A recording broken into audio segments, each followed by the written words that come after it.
اعلیٰ تعلیم کا شعبہ سب سے اہم شعبوں میں سے ایک ہے، کیونکہ یہی شعبہ تربیت یافتہ ہیومن ریسورس فراہم کرتا ہے، جو عمومی پیداواری صلاحیت کو بڑھانے کے علاوہ ملکی صنعت کی برآمدات میں اضافے کے لیے بھی اہم ہے۔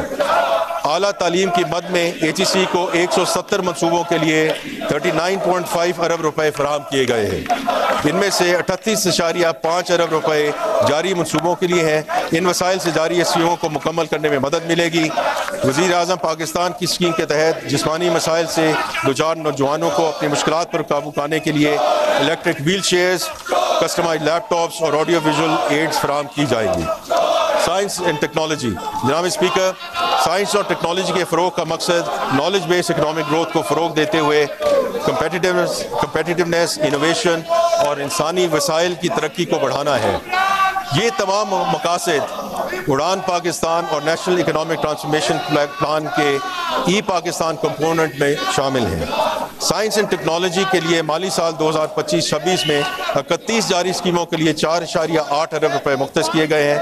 PV ماڈیولز کے لیے پاک کوریا ٹیسٹنگ فیسلٹی کے قیام، سیمی کنڈکٹر چپ design facilitation centre, printed circuit board facility کی اپ گریڈیشن اور bio technology derived bio products کے لیے میڈیکل کینیبیز گرین ہاؤسز کے قیام جیسی اہم جاری اسکیموں کو مکمل کرنے پر توجہ مرکوز رکھی جائے گی۔ شعبہ تعلیم۔ جناب اسپیکر، تعلیم قومی ترقی کا سنگ بنیاد ہے اور حکومت نے آئین کے آرٹیکل 25A اور اڑان پاکستان ایجوکیشن فریم ورک کے مطابق معیاری تعلیم نظام کے قیام کے لیے اپنے غیر متزلزل عزم کا اعادہ کیا ہے۔ ملک کو بڑے چیلنجوں کا سامنا ہے، جن میں سے 26 ملین اسکول سے باہر بچے اور ایکسیس، مساوات، گورننس اور تعلیمی معیار جیسے مسائل شامل ہیں۔ ان چیلنجوں سے نمٹنا انتہائی اہم ہے اور اس سال کے حکومتی اقدامات ان گیپس کو پر کرنے کی ایک جامع حکمت عملی کی عکاسی کرتے ہیں۔ وزیر اعظم پاکستان کی ہدایت پر پسماندہ علاقوں کے ہونہار طلباء کے لیے دانش اسکولوں کے قیام پر خصوصی توجہ دی جا رہی ہے۔ 11 نئے دانش اسکولوں کے قیام کی منصوبہ بندی کی گئی ہے، جن میں سے 3 آزاد جموں کشمیر میں، 3 گلگت بلتستان میں، 4 بلوچستان میں اور 1 اسلام آباد میں وفاقی PSDP 26-25 کے تحت قائم کرنے کے لیے کل 9.8 ارب روپے مختص کیے گئے ہیں۔ یہ اقدام پسماندہ علاقوں میں جدید تعلیم اور تربیت کے مواقع فراہم کرنے کے لیے اعلیٰ درجے کی سیاسی عزم کی نشاندہی کرتا ہے۔ وزیر اعظم پاکستان نے کم وسائل رکھنے والے طلباء کو معیاری تعلیم کی فراہمی کے لیے دانش یونیورسٹی اسلام آباد کے قیام کا اعلان کیا ہے، جو دانش اسکول منصوبے کا تسلسل ہے۔ یہ یونیورسٹی دور دراز اور پسماندہ علاقوں کے طلباء کو بین الاقوامی معیار کی بلا معاوضہ اعلیٰ تعلیم فراہم کرے گی، خصوصاً ابھرتی ہوئی ٹیکنالوجیز، انجینئرنگ، تعلیم، صحت اور IT جیسے شعبوں میں۔ منصوبے میں جدید انفراسٹرکچر، تربیت یافتہ فیکلٹی، تحقیقی سہولیات اور مساوی مواقع کی فراہمی شامل ہے۔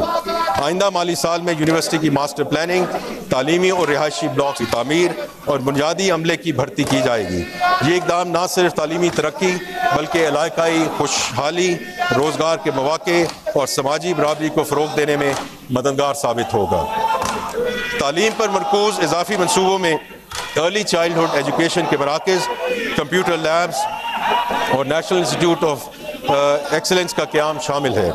ان کا مقصد تعلیم تک رسائی کو بہتر بنانا، بچوں کے ڈراپ آؤٹ کی شرح کو کم کرنا اور مجموعی تعلیمی معیار کو بڑھانا ہے۔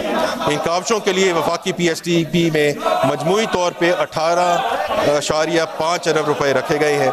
سندھ میں 2022 کے سیلاب سے متاثرہ موجودہ اسکولوں کی تعمیر اور تعمیر نو کے لیے وزیر اعظم کے پروگرام کے لیے 3 ارب روپے مختص کیے گئے ہیں، جن میں 50-50 کاسٹ شیئرنگ بیسس پر 1800 اسکول یونٹس کا احاطہ کیا گیا ہے۔ یہ اقدام صوبوں میں تعلیمی انفراسٹرکچر کی تعمیر نو اور مضبوطی کے لیے وفاقی حکومت کی مسلسل حمایت کی عکاسی کرتا ہے۔ مزید برآں وزیر اعظم یوتھ اسکل ڈیولپمنٹ پروگرام کے تحت 4.3 ارب روپے مختص کیے گئے ہیں۔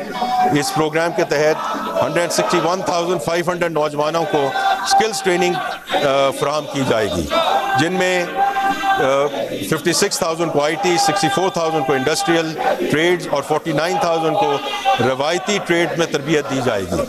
ان میں سے 2,500 نوجوانوں کا تعلق فاٹا کے نئے ضم شدہ اجلاس سے ہوگا۔ مزید برآں اربن سندھ کے علاقوں میں 8 نئے IT ٹریننگ سینٹرز قائم کیے جائیں گے تاکہ مقامی اور بین الاقوامی سطح پر IT گریجویٹس کی امپلائبلٹی کو بہتر بنایا جا سکے۔